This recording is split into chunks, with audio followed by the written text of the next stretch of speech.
Hello दोस्तों, एक बार फिर से स्वागत है आप सभी का आपके अपने YouTube channel Sunil success point पे।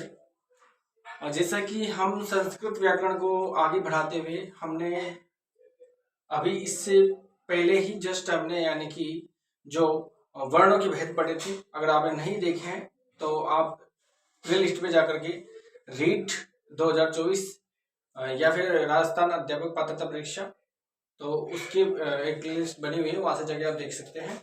तो हम स्टार्ट करते हैं। इस संज्ञा विधायक सूत्र जो कि यानी कि पाणिनि ने दिए थे, और यह कुल सूत्र दिए थे 6। यानी कि इस संज्ञा विधायक सूत्रों की संख्या कितनी होती है? 6 है। अब 6 कौन कौन से हैं उनको मैं आपको एक बार बता दूं। सबसे पहले उपदेश्य अजनुनासिक इत है, दूसरा सूत्र है हलंत्यम, तीसरा है आदिरंगी टुंडव, और जो चौथा है श प्रत्ययस्य, ठीक है, पांचवा है चोटू, और छठा है लसक व तद्धिते। ठीक है, ये हमारे 6 यानी कि इस संज्ञा विधायक सूत्र है। इन छमों को हम एक एक बात यानी कि देख लेते हैं कौन से में क्या बात कही गई है। देखो, उपदेश्य अजनुनासिक में इत में कही गई है उपदेश्य प्लस अच प्लस अनुनासिक है प्लस इत है। यानी कि उपदेश के बाद जो यानी कि अनुनासिक अनुनासिक व अच अनुनासिक व अच का क्या हो जाता है, यानी कि वहां पे इस संज्ञा हो जाती है। यानी कि अनुनासिक स्वर की इस संज्ञा करता है।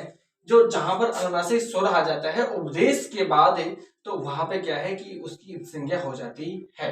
इस संज्ञा विधायक यह सूत्र है। तो इसकी कहने का तात्पर्य है कि जहां पे उपदेश के बाद अगर अनुनासिक स्वर हो तो उसकी क्या हो जाती है, इस संज्ञा हो जाती है। ये बात यहाँ पे कही गई है। हलंत्यम सूत्र से क्या होता है? हल और अंत्यम, जिस भी वर्ण के अंत में अगर हलंत हमको देखने को मिलता है तो वह यानी कि उसका इस संज्ञा हो सकती है। जैसे देखो, उपदेश अवस्था में अंतिम हल से तात्पर्य यानी कि हल वर्ण से तात्पर्य यानी कि व्यंजन वर्ण से है।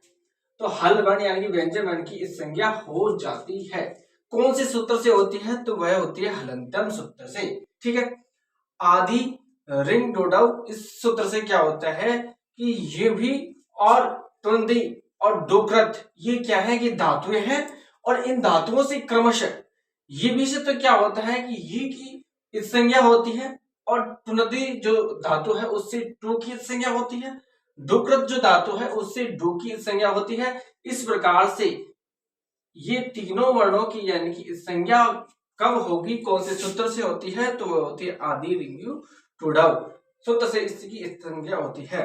देखो, श प्रत्ययस्य इस सूत्र से क्या होता है कि प्रत्यय के प्रारंभ में जब कोई प्रत्यय के जो प्रारंभ में अगर स्थित श हो, मान लो कोई प्रत्यय है उसके प्रारंभ में ही अगर श हो तो उसकी संज्ञा करने के लिए कौन सा सूत्र हम उपयोग में लेते हैं? तो वह लेते हैं श प्रत्यय श सूत्र। ठीक है, बात करते हैं चोटू जो सूत्र है, इसके बारे में बात कर लेते हैं। प्रत्यय के प्रारंभ में च वर्ग यानी च छ और ट वर्ग यानी ट ठ ड ढ की इस संज्ञा होती है। यानी कि च वर्ग और ट वर्ग यानी पूरा ही च वर्ग और पूरा ही ट वर्ग की संज्ञा कब होगी? जब किसी प्रत्यय के प्रारंभ में ये ट वर्ग और च वर्ग दोनों हो तो वह चोटू नामक सूत्र से उसकी संज्ञा हो जाती है। अब हम बात करते हैं छठा जो यानी हमारा सूत्र है लसक व तद्धिते। तद्धित प्रत्ययों के अलावा यानी कि जो तद्धित प्रत्यय है उसको छोड़ करके बाकी सभी प्रत्ययों के लिए है। तो यानी कि तद्धित प्रत्ययों के अलावा किसी भी प्रत्यय के प्रारंभ में स्थित लय, श और क वर्ग, एक तो लय हो, एक स हो और एक क वर्ग हो, इन सभी क्या हो जाती है? इस संज्ञा हो जाती है। समझ में आया आपको कि तद्धित प्रत्यय के अलावा और चाहे कोई सा भी प्रत्यय हो उसके प्रारंभ में स्थित लय और स और क वर्ग अगर हो तो उसकी क्या हो जाती है? इस संज्ञा हो जाती है। कौन से सूत्र से? लसक व तद्धित सूत्र से। अब हम बात करते हैं यानी कि इस संज्ञक वर्ण का तस्य लोपः सूत्र से, कौन से सूत्र से, तो वह सूत्र है तस्य लोपः सूत्र से लोप हो जाते हैं। तो जितने भी वर्णों को अगर हमने इन सूत्रों के माध्यम से जो यानी कि इनकी संज्ञा की है, उन सभी वर्णों को अगर हम लोप करना चाहते हैं तो वह जो सूत्र रहने वाला है तस्य लोप सूत्र से इन सभी वर्णों की क्या कर देते हैं, हम लोप कर देते हैं। तो ये हमारे यानी कि इस संज्ञा विधायक सूत्र हैं जो कि 6 है। 6 मैंने आपको ऐसे कैसे समझा दिया गया है। आशा करता हूं कि आप सभी को ये 6 सूत्र समझ में आ गए होंगे। अब हम आगे बढ़ते हैं।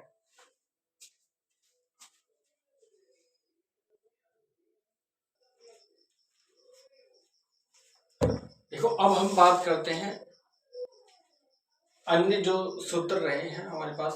काफी इंपॉर्टेंट सूत्र यहाँ से पूछ लिया जाता है, जहां तक कि यहाँ का मतलब यानी कि एक सूत्र ही यहाँ से पूछ लिया जाता है। जैसे मान लो कि लोप संज्ञा विधायक जो सूत्र है कौन सा है, तो वह है अदर्शनम लोप है।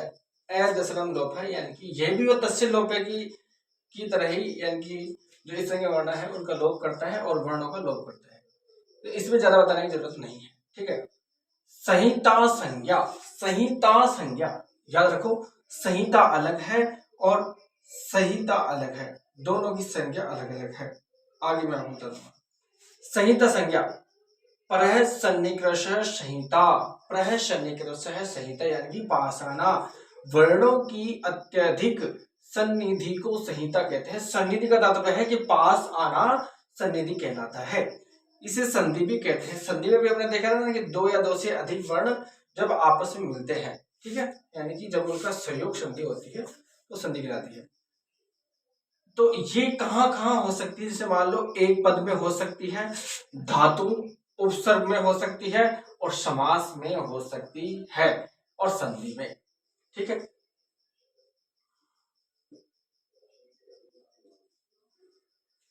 इस प्रकार से अब आप देखो जो दूसरा तीसरा जो सूत्र है प्रत्याहार संज्ञा, जो सूत्र है यह है आदिरंत्यन संहिता।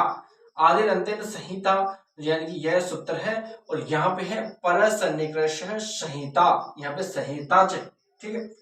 अंतिम संज्ञक वर्ण के साथ, अंतिम जो संज्ञक वर्ण जो हुआ था उसके साथ प्रारंभिक वर्ण की संज्ञा प्रत्याहार होता है। मतलब प्रत्याहार किसे कैसे बनता है, तो अंतिम संज्ञक वर्ण के साथ प्रारंभिक वर्ण की संज्ञा प्रत्याहार होता है। तो ये काफी सरल है, ज्यादा कुछ इतना इम्पोर्टेंट नहीं है।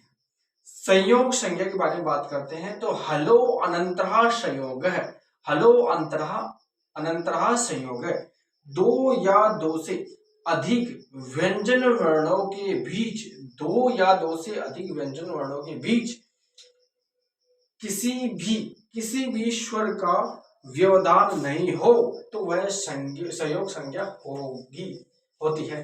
जैसे मान लो दो या दो से अधिक व्यंजन वर्ण है और वहां पे किसी स्वर का व्यवधान यानी कि स्वर की एंट्री नहीं हो रही हो तो वह संयोग संज्ञा होती है। ये आपको याद रखना है।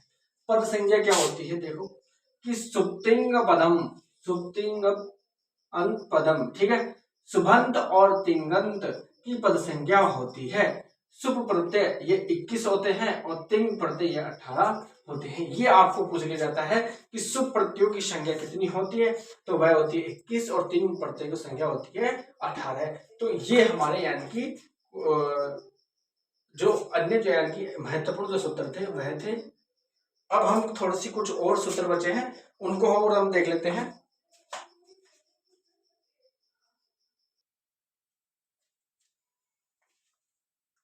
दोस्तों ये कुछ और भी अन्य सूत्र हैं जो कि अन्य महत्वपूर्ण संज्ञाएं, ये संज्ञाएं होती है जिनमें संज्ञा के सूत्र अलग लगते हैं और संधि के सूत्र अलग लगते हैं। तो देखो यहाँ पे संज्ञा है, यहाँ पे सूत्र है, यहाँ पे उसका अर्थ है और वहां पे संधि में प्रयोग सूत्र है। देखो सबसे पहले बात करते हैं संज्ञा में वृद्धि सूत्र। वृद्धि, तो वृद्धि का सूत्र जो संज्ञा सूत्र होता है वह होता है वृद्धि राधेच। वृद्धि राधेच में जो वृद्धि होती है कौन कौन से, आ, आई और औ। आ, आई और औ ये तीन ही वर्ण है जिनमें वृद्धि होती है और इसमें संधि में जो ये सूत्र हो जाता है तो वह हो जाता है वृद्धि रेची। कौन सा हो जाता है, वृद्धि रेची सूत्र, ठीक है। अब हम बात करते हैं गुण संधि के बारे में, गुण संज्ञा के बारे में। गुण जो संज्ञा है, संज्ञा सूत्र है, वह है आदेंग गुण। आदेंग गुण है, इसमें ए और ओ ये तीनों के तीनों वर्ण क्या है, गुण है। और संधि के बारे में बात करते हैं तो संधि में इसका सूत्र हो जाता है आद गुण है। आद गुण है, संधि में हो जाता है, ठीक है। और बात करते हैं हम संज्ञा में है आदेंग गुण है, ठीक है। इतना आपको याद रखना है। धातु के बारे में बात करते हैं तो भुवादयो धातव, भुवादयो धातव है, ठीक है। भू आदि धातु कहलाते हैं। ये यानी कृत प्रत्यय के समय यानी कि इसका उपयोग होता है। निपात के बारे में बात करते हैं। निपात तो चादियो असत्व, चादियो असत्व, इसमें क्या है कि अवयव प्रकरण करते समय इस यानी कि संज्ञा का प्रयोग किया जाता है। उपसर्ग के बारे में बात करते हैं। उपसर्गा प्रय प्रा आदि के साथ, प्रय प्रा आदि जो उपसर्ग है उसके साथ क्रिया रहने पर इसका उपयोग होता है और यह उपसर्ग प्रकरण के दौरान प्रयोग में लिया जाता है। विभाषा के बारे में बात करते हैं तो न व्यक्ति विभाषा, न व्यक्ति विभाषा यानी कि निषेधित व विकल्प कार्यों को विभाषा कहते हैं। जो निषेधित हो और विकल्प कार्य को विभाषा कहते हैं। सर्वत्र विभाषा गौ, सर्वत्र विभाषा गौ, ये इसका क्या है, सूत्र बन जाता है। अवसान के बारे में बात करते हैं तो अवसान का संज्ञा सूत्र कौन सा होगा, विरामो अवसानम। क्या हो जाएगा, विरामो अवसानम, ठीक है। तो इसमें क्या है कि वर्णों का अभाव अवसान कहलाता है, कि जहां पर वर्णों का हमें अभाव देखने को मिलता है वह अवसान कहलाता है। तो संधि के बारे में बात करते हैं तो वा अवसाने सूत्र प्रसंग में इसका उपयोग होता है। लघु के बारे में बात करते हैं तो हश्व लघु, हश्वम लघु, हश्व स्वर को लघु कहा जाता है। जो हस्व स्वर होता है उसको लघु कहा जाता है। ये सूत्र कौन सा बता रहा है, ये लघु सूत्र बता रहा है। और छंदों की गण व्यवस्था में इसका उपयोग होता है। गुरु के बारे में बात करते हैं तो संयोग है गुरु, हश्व स्वर के आगे संयोग रहने पर गुरु हो जाता है। हश्व स्वर है उसके आगे संयोग स्वर रहने पर वह क्या हो जाता है, गुरु हो जाता है। ये भी छंदों की गण व्यवस्था में प्रयोग में लिया जाता है। दीर्घचर यानी कि गुरु, दीर्घचर से तात्पर्य है जो यानी कि जो गुरु यानी कि जो दीर्घ स्वर है, ये दीर्घ वर्ण है और दीर्घ होने पर दीर्घ स्वर कहलाता है, सॉरी दीर्घ हो जाता है। दीर्घ ही वर्ण और दीर्घ ही वर्ण से मिलने पर वह दीर्घ हो जाता है, ठीक है। टी के बारे में बात करते हैं तो अचो अंत्यादि टी, अचो अंत्यादि टी, अंतिम अच उसके बाद व्यंजन टी होता है। अंतिम अच यानी स्वर उसके बाद अगर व्यंजन हो तो वह टी होता है। यानी कि स्कंदवाधीषु परम रूपम वाच्यम के प्रसंग में। बात करते हैं उपदा के बारे में तो अलो अंत्यात पूर्व उपदा, अलो अंत्यात पूर्व उपदा यानी कि अंतिम वर्ण से पूर्व वर्ण को उपदा कहते हैं। उपदा वृद्धि के प्रसंग में तो ये क्या है, यानी कि अन्य महत्वपूर्ण यानी कि संज्ञाएं हैं जिनको मैंने आपको यहाँ पे बता दिया। तो यहाँ पे जाकर के हमारा संस्कृत व्याकरण का जो प्रथम जो यानी कि संज्ञा प्रकरण जो टॉपिक है वह पूरा होता है। यानी कि हमने वर्ण व्यवस्था पढ़ ली और इस संस्कृत भाषा का जो यानी कि इतिहास के बारे में हमने जान लिया, इसकी जो यानी कि उच्चारण स्थान के बारे में हमने जान लिया, इसके वर्णों के बारे में जान लिया और बात करते हैं हम कि इसके वर्णों के भेद के बारे में जान लिया और इन सूत्रों के बारे में जान लिया। तो इतना कुछ हमने जान लिया। अगर पिछली जो वीडियो नहीं देखी है तो आप जरूर से जाके देख ले, ताकि ये संस्कृत व्याकरण का पहला जो चैप्टर है वो कंप्लीट होता है आज। अब हम अगली क्लास से बात करेंगे अगला चैप्टर एकदम नए जोश के साथ आप सभी के सामने लेके आऊंगा मैं, सुनील मेहरा। अब आपसे विदा लेता हूँ। जय हिंद, जय भारत।